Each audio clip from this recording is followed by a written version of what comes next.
Alright, what's going on, guys? Today we are getting back into Pauper. We haven't played Pauper since the very first series that I uploaded on this channel, Shadow Black. But we're back in Pauper. This time we are in red and white, and we are playing Soul Tremors. So this deck is built around Soul Warden, Soul Attendant, also known as the Soul Sisters, and Impact Tremors. And you can kind of see where this is going, right? So the Soul Sisters say that whenever a creature comes into play, we gain 1 life.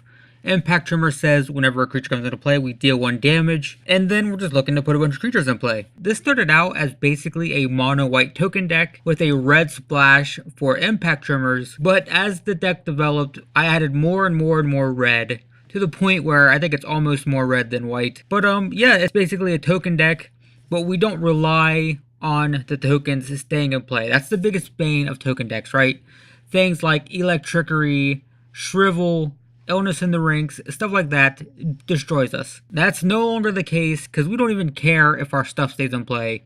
So long as we get these triggers off of Soul Sisters and Impact Tremors, we'll grind you up that way, and it's perfectly functional. So first off, there's 4 Gather the Townsfolk, 3 Dragon Fodder, and 2 Krenko's Command. Before this deck developed, the entire deck was stuff like this. No, just 2 mana, put 2 tokens into play. This is what it's been reduced to. This is all that's left of that strategy. But, you know, it still works. It's 2 mana, and we get double triggers from our Soul Wardens and Impact Tremors. And in the case of Gather the Townsfolk, if we have 5 or less life, we get 5 triggers.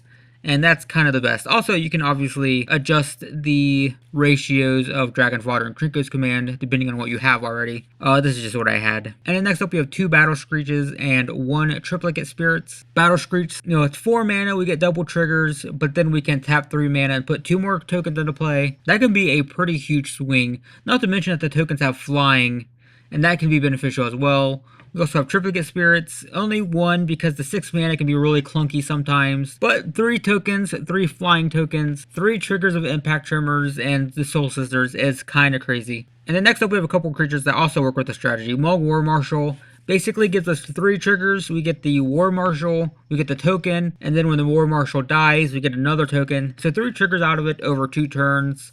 We can also use it as a chump blocker. Squadron Hawk is a bit more expensive, 2 mana, 1/1 flying for just 1 trigger, but we can search our deck for 3 more and then fill our hand with creatures to start churning out more damage with Impact Tremors. And then the late addition to the deck, this came way late, literally maybe a week before recording this. I was playing this deck for maybe 2 months before I realized that this is a card I should be playing, but Goblin Bushwhacker is kind of amazing. So 2 mana, all of our tokens get +1/+0 and haste. And it's funny because I always associate this with Goblin deck, so it's just, I don't know, it never crossed my mind. You play that in Goblin Tribal, obviously. No, we can play it in this, and we can just flood the battlefield with tokens and just bum rush our opponent like nothing. It's crazy how swingy this card is. Next up, we have a couple burn spells. We have 2 lightning bolts, you know, that's a classic, and 2 mob justice, which deals damage equal to the number of creatures we have in play. We usually have 6, 7, maybe 10 or 15, depending on what kind of deck we're playing against. But it can do a lot of damage, so it's pretty cool. And then we have just 9 mountains, 9 plains, and 4 wind-scarred crag. Also, look at the sideboard really quick. We have 1 Goblin Bushwhacker and 1 lightning bolt, just so we can adjust those ratios if we need to in different games. We have 1 Journey to Nowhere, you know, removal is always nice. We have 2 Leave No Trace for Boggles. I'm surprised this isn't played more often. Destroy every single enchantment of a specific color. Kind of works well. I kind of like it. It's kind of sweet. I don't know why more people don't have it in their sideboards. But yeah, I'm definitely playing it. We have 1 Outnumber. Deal damage to a creature equal to the number of tokens we have. 2 specific to main deck it, because sometimes we don't have tokens if we're playing against a lot of removal. Also, sometimes our opponent doesn't have creatures, but it's, you know, it's nice to have in the sideboard. We also have our typical Smash to Smithereens and Sundering Growth. Smash to Smithereens, obviously against Affinity, destroy an artifact, deal 3 damage to the opponent, pretty sweet. Sundering Growth, destroy an enchantment or an artifact, and then Populate, which means we get a trigger off of Soul Warden or Impact Tremors, so that's nice. And then we have Beetleback Chief, 4 mana 2/2, when it comes into play, put 2 tokens into play. So this was something that I was kind of back and forth comparing it to Battle Screech, right? Battle Screech, you're only guaranteed to get 2 triggers, but you can potentially get 4. Beetleback, you can only get 3, and then that's it. So, you know, I was back and forth on it. Maybe Beetleback Chief is better, but I like the benefit of having the flying tokens, especially with Goblin Bushwhacker.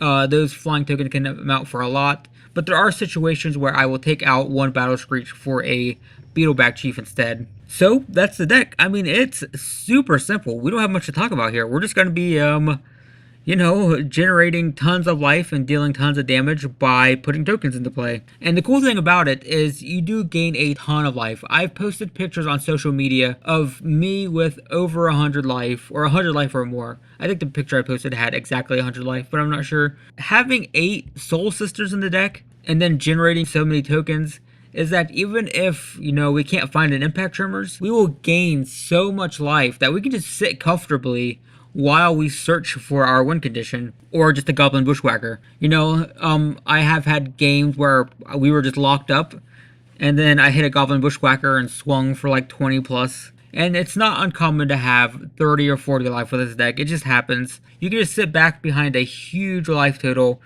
and just let your opponent, wail away at you while you search for your answers. Obviously, we are still very vulnerable to token sweepers, things like Electrickery, things like Shrivel, but with this deck and with this build, they aren't completely devastating. We can still, get by. We can put ourselves into a comfortable life total and, give us time to recover from something like that. So anyway, that's the deck. I'm going to be playing 5 games with it in tournament practice. And if you want to see those games, check the description. There should be a playlist, and I will see you in match 1.